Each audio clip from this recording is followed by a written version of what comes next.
ایک غریب آدمی کو قرض کی ضرورت پڑ گئی، 1000 دینار چاہیے۔ میں کہہ چکا ہوں کہ درہم چاندی کا ہوتا تھا، دینار سونے کا، اب 1000 دینار لینا ہے۔ تو جس بندے سے اس نے کہا، اگرچہ وہ نیک بندہ تھا، اس نے کہا یار 1000 دینار دے دو۔ تو کہنے لگا کوئی گواہ ہے تیرے پاس؟ وہ کہنے لگا غریبوں کا گواہ کون ہوتا ہے؟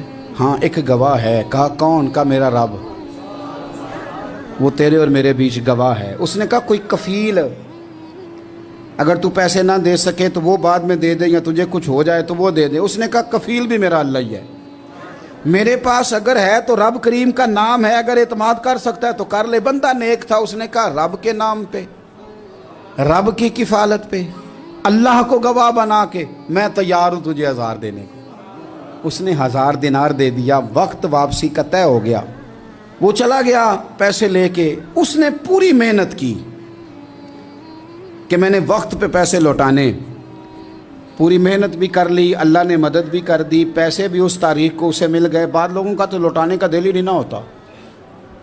فرمایا حدیث پاک میں کہ تو لوٹانے کا ارادہ کر، رب تیری مدد بھی فرمائے گا۔ لیکن یہاں بہت سارے لوگ کہتے ہیں خیر ہے، ارادہ ہی نہیں، تو پھر جس طرح کا بندے کا گمان ہو رب بھی اسی طرح کا معاملہ فرماتا ہے۔ اس نے پیسے جمع بھی کر لیے اور واپس دینے کو تیار بھی ہو گیا، لیکن رستہ بحری جہاز کا تھا، کشتی کا تھا، دریا کے رستے واپس آنا تھا۔ اب وہ جب آ گیا دریا کے کنارے تو بڑی کوشش کی، پر وہاں اسے کوئی کشتی نہیں ملی۔ وقت پہ پیسے لوٹانے ہیں، سفر کرنا ہے، اب سواری میسر نہیں ہے۔ سوچ سوچ کے پریشان تھا کہ میں نے تو اللہ کے نام پہ لیے۔ اچانک دل میں ایک تجویز آئی، اس نے ایک لکڑی لی، لکڑی کو اندر سے کھولا، 1000 دینار اس میں بھرا، بخاری پڑھ رہا ہوں، اور ساتھ ایک خط بھی لکھا کہ یار میں پیسے پہنچانا چاہتا تھا پر مجھے کوئی چیز نہیں ملی دریا کے اس پار آنے، اللہ کے نام پر تیری طرف روانہ کر رہا ہوں۔ اور یہ کہہ کہ وہ لکڑی دریا میں رکھ دی۔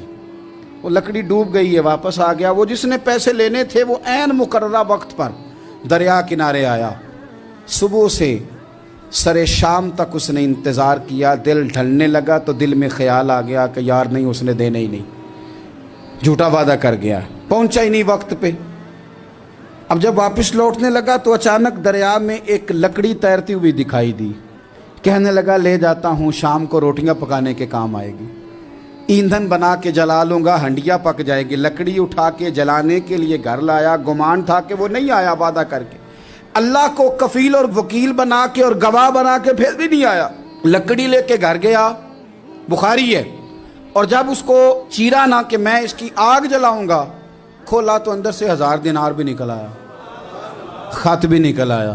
اب ذرا سمجھنا، اس کے دل میں بات کس نے ڈالی کہ تو لکڑی میں پیسے ڈال دے؟ اللہ نے۔ اس بندے کو مقررہ وقت پہ کنارے بھیجا کس نے؟ لکڑی صرف اسی کے ہاتھ آئی تو یہ بندوبست کیا کس نے؟ اللہ نے۔ گھر جا کے چیری تو پیسے بحفاظت اس تک پہنچائے کس نے؟ تو پھر ہمیں بھی توجہ اللہ کی جانب ہی کرنی چاہیے، ہمارے پہ دل کی توجہ رب کی طرف ہی ہونی چاہیے نا۔ ہمیں ادھر ادھر جانے کی، دیکھنے کی، بندوں پر غور کرنے کی ضرورت کیا ہے؟ وہ پیسے پہنچ گئے، یہ وہاں اپنی جگہ پہ پریشان تھا۔ اس نے 1000 دینار اور جمع کیا۔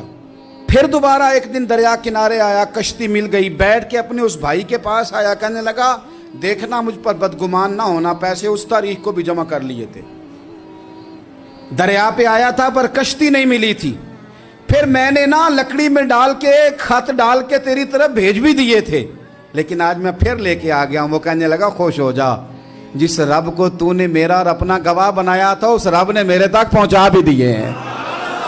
جب لوگ اللہ کو گواہ بناتے ہیں، رب کی جانب اپنی توجہ کرتے ہیں، اپنی چاہتوں، خواہشات اور اپنی ساری چٹھیاں اپنے رب کریم کی رحمت کی طرف روانہ کرتے ہیں، پھر اللہ اپنے بندوں کو مایوس نہیں کرتا، اللہ اپنے بندوں کو نواز دیتا ہے۔ اللہ تبارک و تعالیٰ اپنے بندوں پہ کرم نوازی کرتا ہے۔